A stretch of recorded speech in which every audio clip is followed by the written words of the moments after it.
Welcome, everybody. I'm your host, William Lee, podcaster, podcast publisher, Disruptors Podcast Network. It's great to be with you. It's a Saturday evening here, getting ready for Christmas. It's right around the corner. Any day now, Santa Claus will be loading up the sled and having Grumpy Elf give him a hand, getting the reindeer all lined up and, well, for the big flight, you know? That's a lot of work Santa puts into every year. And all those elves, isn't it amazing? They're not even unionized. That's what's so nice about it. Of course, if you talk to Grumpy, it's not a good idea, by the way, to talk to Grumpy. Grumpy is on the probationary list on Santa Claus's Who's Naughty and Who's Nice book. We'll hear from Grumpy next year, maybe. I'll try to get him on the podcast if Santa Claus will allow him to speak to us. Santa is very interested in what Grumpy has to say most of the time because, as he's nicknamed, he's just frankly very grumpy. And we hope that he'll call into the show next year. Now then, I always talk about on my shows how important it is to start a conversation. And a lot of people say, Bill, you're pounding conversation. Why? These odds and ends that are happening in our community, well, our legislators will take care of them. Common sense and people working with these different programs that we have available, they'll take care of it. Don't worry about it. We need to just let things go and have a good day and move on. And as I've mentioned many times before, that's the same terminology as sticking your head in a bucket of sand and ignoring the world. Well, here's a good example why we shouldn't be ignoring what's going on in our community, and a whistleblower that brought it to the attention of authorities. The headlines were fantastic, I thought, and made me immediately pay attention. A woman accused of stealing $20,000 from Sydney Glen Elementary School parent-teacher group. Well, that grabbed my eyes right away. Holy smokes, a woman stole money like that. Oh, Mason County woman who has been accused of embezzling about, they now feel, over $21,000 from the Sydney Glen Parent Teachers Association seems to have felt that she needed the money, evidently, and thought she could get away with it. Because, you see, obviously nobody was talking about it or noticing that, well, why is this happening when she has no records to show? And why was she setting up another checking account, the Kitsap Credit Union? I guess maybe she thought that, well, that would be a better deal for the school PTA program. Maybe they had some benefits there that works with the community, because I know for a fact that Kitsap Credit Union is a very community organization, and they have done some wonderful things to help people out with their savings and working with the community in fun programs for the youth. Well, I wouldn't question that, but here's where the rub came in. You see, when they asked her at these meetings, which all of a sudden she stopped attending, when they asked her for things such as bank receipts, statements showing what's in the account, a record of reimbursements, purchases, or deposits, no, she wouldn't show them, or they weren't available, or there was some frivolous excuse of why all the written deposits, all the written business that goes with this job as president and treasurer. And let me say one thing there. You never let a volunteer in two positions at once. Something usually goes wrong. But it was information that even to the Financial Review, she never released the information. The Port Orchard Police Department and the prosecutors have now officially charged the 46-year-old woman first-degree theft. Now, I'm not going to name the woman in this particular case because I believe that you are innocent until proven in a court of law guilty beyond a shadow of a doubt. So I'm going to leave her name off. It has been, however, in the Bremerton Sun, an article which does name who she is, the factor that she was from Belfair, and that she was currently a Head Start teacher in the Kitsap school system. So, how did this happen? How could she basically get away with $21,000 or more? Who knows? Until they do the final audit. See, that's where a conversation may have turned this around. Maybe they should have looked into this, the group at the PTO should have looked into this, and when questions weren't being answered, at that time action should have been taken a lot sooner. A simple conversation like, well, the president was the treasurer. He didn't even turn over the records. We have no idea what's in the account. And all of a sudden it's moved to a credit union, and we cannot look into it because we are not on the signature cards. There's something totally wrong with this whole picture. And the fact that it is a picture of financing that is affecting the community, somewhere along the line, there should have been a conversation that took this up to the school, and from the school's vice president into legal negotiations with law enforcement to do investigations immediately. They shouldn't have been waiting almost a year before they discovered that this money had just up and disappeared. Removing funds from this account for some time for personal use. When they tried to figure out where the money might have gone, they came up with a lot of, I believe, roadblocks until the investigation is completed. We do know it's public record, however, that she has been removed from her townhouse by eviction for non-payment of rent. So I don't know the whole story, and I think that when the actual investigation and the detectives release the information to the press, we'll get a better picture of what's going on. The whole factor of this podcast is to bring up a simple conclusion, and that conclusion is that when we don't become whistleblowers occasionally through communication with others and not start a conversation about something as serious as this, maybe this could have been nipped when it was only a few $100s instead of over $21,000. And how do you think that is going to affect the community? There's kids' programs that I'm sure they finance that will not be financed. I'm sure there's other benefits that are breaking the hearts of those parents that believed in that PTO organization. I cannot imagine, if I was a parent, how I would feel to find out that all this time, this lady whose credentials were excellent, I mean, she was a teacher of Head Start. She followed the rules explicitly. She had control of her life to the outside population looking in, but yet she was tapping the till, stealing right in front of them because nobody sat down and said, I think we should all talk about what's going on, and if she doesn't want to talk about it, then we should take the next step a lot sooner than what they did. My hat's off to the people that have jumped in on this investigation, the whistleblower, and for the Port Orchard Police Department for doing a great job. Now, they have definitely got this started in the investigation process.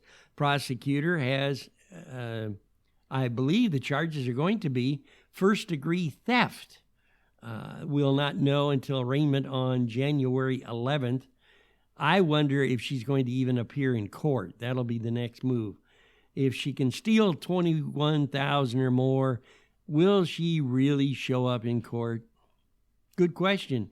And my question also is, why didn't the prosecutor have her arrested? Maybe this type of crime, you can have a loophole, a couple of days to disappear. I don't know. But I do know that the situation in our legal system, without our help through communications, without our help backing the prosecutors, the court system, the law enforcement agents, the police officers, etc., isn't going to work properly. Justice cannot work properly without communication. And without communication, which comes from what? A conversation by those who are being affected, then nothing happens except the criminal gets away again. It is a shame also that good teachers and good organizations like PTA get a black eye because unfortunately somebody slips through the crack in the system, in the floor, and falls into a whole world of crime, lying, deception, and just plain chaos. It's tough enough for our school system today to protect our kids that are going to school from shootings, for instance, or from teachers that are not qualified to be there, or from students who are going to what I call the drastic end of, I guess, the challenge of bullying, being bullied or being the bully. Hatred and the fear of students that go to school that, I don't know, am I going to get hurt when I'm at school? What's gone wrong? Education is slipping, and sliding down a slope that I don't think can be stopped unless we start getting involved. Now, when my kids had problems in high school or junior high, we got involved as parents. We went and confronted the situation with sit down, have a cup of coffee, and let's talk about it. What can be done? We didn't just take the attitude of, oh, the kids, you know how kids will be kids, or let educators or people that were really not qualified or not really, I guess, dedicated to the job that they started to, oh, well, Johnny will be boys are boys, or Alice didn't mean to do that, but, she's kind of a flighty, and I think at home she needs just to, and they stutter and stammer and never come up with any conclusions. Or the teacher that looks at you very calmly is excited. What? Johnny won't come to school? He fights you to put him on the bus? I don't understand. When he's here, he's wonderful. He is smiling. His grades are, well, with a little bit of help, are just moving him right along. But yet at home, Johnny comes up with I twisted my ankle, I've got a fever, I think I've got a horrible headache, or whatever. This is what I call a parent's red flag that's flying to tell you maybe the student in this case, or my child in this case, is being bullied, or there's something I should know about, and I should investigate and ask questions and get involved in school activities. The teachers have it rough enough because some students think that they can be monsters in classrooms, and some students just don't want to be there to begin with, which upsets the learning curve of those that are interested in learning and have come to school to learn. It is amazing how we have to, as teachers, balance that out, and teachers do a good job when they have the proper tools and the proper backing by the superintendents to get these jobs done. It is nothing more discouraging in life to me that a student graduates with a recommended whatever it is to get them graduated out the door. The standards are set. They've met those requirements. You are gone now. Join the adult world and turn out young citizens who haven't even the idea on how to balance or write a check. I don't understand it. Kids nowadays have a tough enough time. But when they get out of school, should they extend that tough time to, you only pay what? Oh, no, I'm a high school graduate. I'm worth more money than that. Or, I really don't need to work. I got my girlfriend and we got things going on, and I really think that we should just, play it cool, man, and live at home off of mom and dad while we enjoy, whatever fundamental basic reason that mom and dad lets us back in the house after we've graduated. How many times have you seen families, because of the economic conditions, where they have to bring the kids back? And there's nothing wrong with that. The part that goes wrong is when the kids come back to live, they just move in and stay there. I know of cases of individuals who have graduated from school, done a little community college work, got involved with a wonderful man they felt, and found out that for the next 8 to 10 years, Mr. Love Bunny isn't going to work because they know how to work the system. The system that you and I, as taxpayers, have to continue to pump money into. They don't understand it because they've never had to work. They've never actually gone out and become a taxpayer. Oh, sure, they buy groceries with their food stamps, and those groceries aren't taxed. So I guess that qualifies them to be an adult. Or the situation of, oh my goodness, the rent's gone up, and I don't know what to do. I've heard that a lot. When you sit down and analyze what's going on, you figure that, well, maybe common sense has disappeared. Well, no, most of the young kids nowadays, a larger percentage than ever before, don't know how to spell the word common sense, let alone understand what it is. And that's a shame. It really is. Because even though these kids are having a hard time adjusting or feel that freeloading is a much better way to live, they may have had the characteristics and the capabilities of changing this world today that we live in. But they don't think about that, I guess. All they think about nowadays is how to get a date, how to live with mom and dad, and why should I have to work when I can watch soap operas? Or, are you ready for this?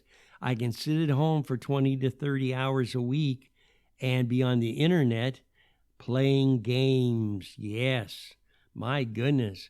You know, I've actually talked to people whose kids spend 25 to 30 hours a week playing games on the computer.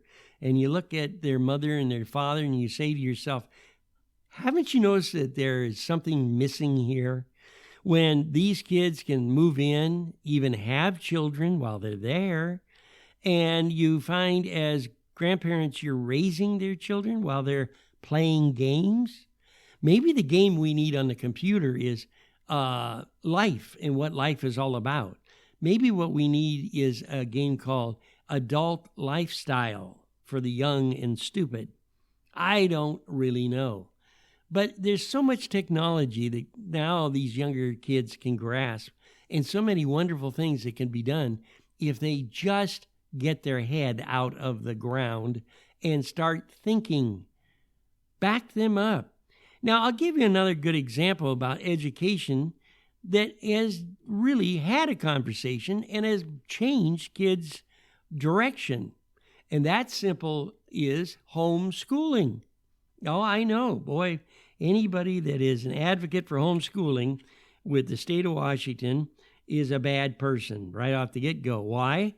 Well, it's spending, it's money, you know. They got to get that federal funds for putting your kid's seat in a chair in a classroom.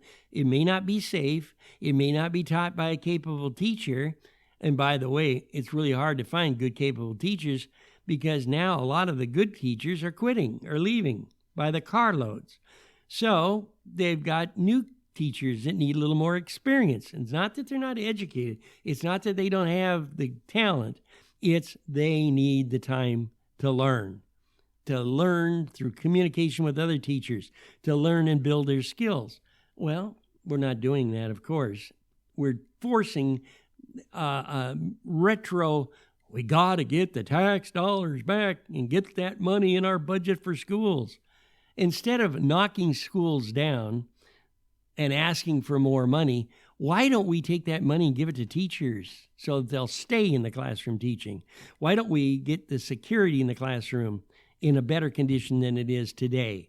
And why don't we bring back the ideology that parents do the parenting, teachers can then have the freedom to do the teaching? It's kind of an interesting conception when you think about it. Well, I hope that if you have any ideas for a show, or if you say, Bill, you were way off guard, let me know. I'd love to listen to what you have to say. And in any opportunity I love to have a conversation. You can reach me at Keeba, that's Keeba agency, @gmail.com.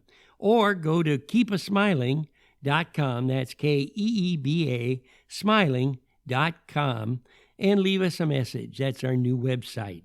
Until next week, let us all get together and do something different. Why don't we have a conversation? And thanks so much for listening.